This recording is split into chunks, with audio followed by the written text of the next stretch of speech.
आतिफ राना साहब, AB de Villiers, Brendon McCullum, Sikandar Raza और बहुत सारे नाम, एक लंबी फहरिस्त है अगर मैं लेना चाहूँ। आप इनको आईपैड देते हैं, आप इनको आईफोन देते हैं, आप इनको कहते हैं कि महंगे गिफ्ट दो, लेकिन ये जो एसोसिएशन है, ये जो एबी डिविलियर ने कलंदर के बारे में कह दिया, ये आप उनसे लिख कर नहीं बुलवा सकते। ये तो बंदा अंदर दिल से बोलता है। व्याया भाई, ये वो एनवायरनमेंट है जो ज़मीन ने क्रिएट किया। देखिए, ये जो बात की ना आपने आईपैड या आईफोन, ये तो एक सब्जेक्ट सी चीज़ें हैं ना, एक ऑब्जेक्ट्स हैं। आप करते क्यों? आपकी माशाल्लाह बेटी है, जब वो इम्तिहान में अच्छे नंबर लेती है तो आप उसको गिफ्ट लेके देते हैं ना, जो भी आप लेके देना चाहें, या उससे पूछते हैं। तो जब आप कहते हैं, जब ज़मीन ने इसको फैमिली बनाया, तो वो फैमिली है ना हमारे लिए। वो ऐसे आलाकार नहीं है जिनको हम हायर कर रहे हैं और वो डिलीवर कर रहे हैं। फैमिली का मतलब ही फैमिली है। तो जब उसके अंदर कुछ होता है तो ये आपस में गिफ्ट शेयर करते हैं। वो बंदा दिल से बोलता है ना, जो उसका एक्सपीरियंस होता है। आप ब्रेंडन को ले लें, आप क्रिस गेल को ले लें, आप ब्रावो को ले लें, आप जितने लोग हमारे साथ एसोसिएट रहे हैं, अल्लाह ताला का लाख लाख शुक्र है कि उन्होंने हमेशा अच्छी बात की। और क्यों की है? बिकॉज हमारा विजन एक ही था, हम यूथ को गेज करेंगे। और वो देखते हैं, दुनिया की तारीख में कभी ऐसा नहीं हुआ होगा कि इतनी तादाद में लड़कों के और लड़कियों के ट्रायल लिए गए हों, और वो भी मेरिट बेस। तो डेफिनेटली वो उस खेल का हिस्सा है, उस खेल से उन्हें मोहब्बत है, उन्होंने उस खेल को सर्व किया हुआ है, वो प्राइड है उनका।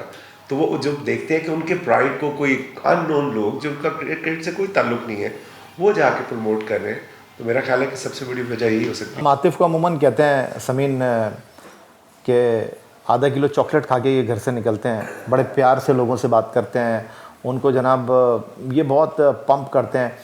लेकिन जो आपका एसोसिएशन है खिलाड़ियों के साथ, बड़ा मुश्किल काम है, लेकिन उसके बावजूद आप किसी को नाराज़ नहीं करते, चाहे पुराने खिलाड़ी हों चाहे नए खिलाड़ी हों, उनको आप एक उम्मीद के साथ जो अपने साथ अटैच रखते हैं। ये कैसे करते हैं आप? और ये एबी डिविलियर वाली स्टोरी देखिए, कैसे, मेरा ख्याल में ये इसका क्रेडिट हमारी माँ को जाता है, जिन्होंने हमें ब्रॉटअप ऐसे किया। मैं भी आतिफ की तरह ही हूँ। आतिफ में तो खैर बहुत एक्सेप्शनली ये करता है, मैं फिर भी कभी गुस्सा कर लेता हूँ, इसको कभी गुस्सा नहीं आता। लेकिन मैं समझता हूँ कि ये मेरी मदर को इसका क्रेडिट जाता है कि जिनके नाम पे ये टीम रखी हुई है हमने। कलंदर थी वो हमारे लिए, तो ये उनकी तरबियत है, पहली बात। तो जहाँ तक एबी डिविलियर्स की बात है, आई थिंक मेरे लिए बहुत ऑनर की बात है। मेरी ज़िंदगी का जो सबसे बड़ा गिफ्ट मुझे आज तक मिला है, वो एबी डिविलियर्स से मिला था। हालांकि मेरे लिए वो बहुत सारे प्लेयर आए, बहुत सारों ने खेला, लेकिन एबी के साथ मेरी कोई एसोसिएशन नहीं थी, मैं उनको जानता नहीं था। वो आए, उन्होंने जब इन्वायरमेंट देखा, 3 मैचेस पहले में परफॉर्मेंस नहीं हुई, लेकिन हम तो ऐसे ही हैं, कलंदर तो ऐसे ही हैं, हम तो आपको इज़्ज़त ही देंगे, हमारे से किसी की बेइज्जती नहीं हो सकती, ये हमारी तरबियत ऐसी है। तो तीसरे के चौथे मैच के बाद मुझे याद है एबी ने मुझे मैसेज किया, उसने कहा कैन यू कम। तो मैं चला गया उनके पास, तो उन्होंने अपना बैट निकाला और उन्होंने वो मुझे दिया। और मुझे जो पता लगा कि दुनिया में सिर्फ 2 ही बंदों को बैट मिला है, एक मैं था और एक विराट कोहली साहब। तो मेरे लिए बहुत बड़ी ऑनर की बात थी, and I am very very thankful to him. लेकिन उनकी जो जो कमेंट था वो मुझे आज भी याद है। उन्होंने मुझे कहा कि Sameen, I haven't done anything for you yet, but you have been so kind and respectful towards us. और ये उनके लिए एक मतलब नॉर्मली क्या होता है कि आप पैसे देते हैं, किसी को लाते हैं, आप क्रिटिसाइज़ करते हैं, आप पिन पॉइंट करते हैं, हम ऐसा नहीं करते। जो वही कहते हैं ना, जब तस्लीम के बाद तहकीक नहीं करते, जब तस्लीम कर लिया कि ये मेरा है तो फिर उसको जज नहीं करते। एब्सोल्युटली, ये बहुत अच्छी बात की। ये ट्रॉफ़ी तो एज ए टीम ओनर आपके लिए इम्पोर्टेंट है कि अपने आप को दुनिया के सामने प्रेजेंट करना कि वी आर नंबर 1।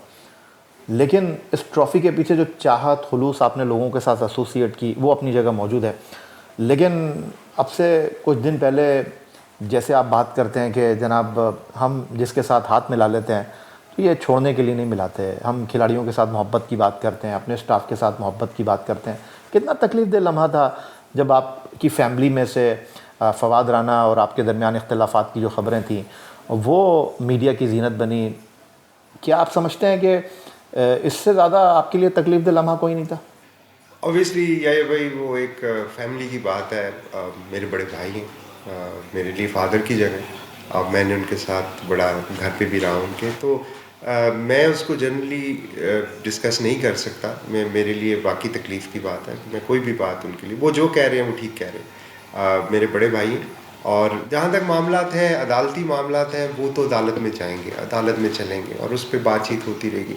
लेकिन मुझे ये लगता है कि मेरा ये फ़र्ज़ है कि मैं उनकी डिसरिस्पेक्ट ना करूँ। चलें, ये तो बड़ी अच्छी बात है, लेकिन आतिफ आपके ऊपर कभी उंगली नहीं उठी, कलंदर की शफाफियत के काम करने के हवाले से कभी किसी ने कोई बात नहीं की। मुझे अच्छी तरह याद है कि जब डैरन गफ आए थे और मैंने आपको कहा कि आतिफ राना साहब, ये बच्चे बाहर कह रहे हैं कि ये लोग मजाक कर रहे हैं और बस कोई ट्रायल के नाम पर जो है धोखा दे रहे हैं, तो आपने कहा कि यार कहाँ पर आपने सुना? मैंने कहा मैं बाहर जा रहा हूँ, गाड़ी में बैठ रहा हूँ, ये लोग बच्चे बात कर रहे हैं।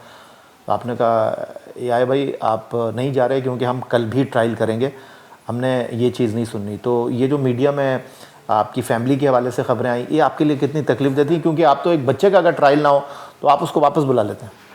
नहीं तकलीफ दे क्या, ऑब्वियसली होनी नहीं चाहिए थी, बट सिंस समीन बता रहा है आपके, वो कल भी हमारे बड़े भाई थे, आज भी हैं और कल भी होंगे। कल भी हम उनकी इज़्ज़त करते थे, आज भी करते हैं और कल भी करेंगे। सो ठीक है, उनको बेहतर लगा, उन्होंने वो कर लिया, बट मुझे बिल्कुल तकलीफ़ नहीं हुई, क्योंकि अगर एक बंदा गलत कर रहा है तो मुझे क्यों तकलीफ़ होगी। हाँ ठीक होता तो फिर मैं कहता कि तकलीफ़ हो रही, मुझे बिल्कुल तकलीफ़ नहीं, उनकी मर्ज़ी है, वो एडल्ट है। और दूसरी बात, बचपन से मैं एक चीज़ समझता हूँ और बिलीव करता हूँ कि you can not control the action of the other person, but you can always control your reaction.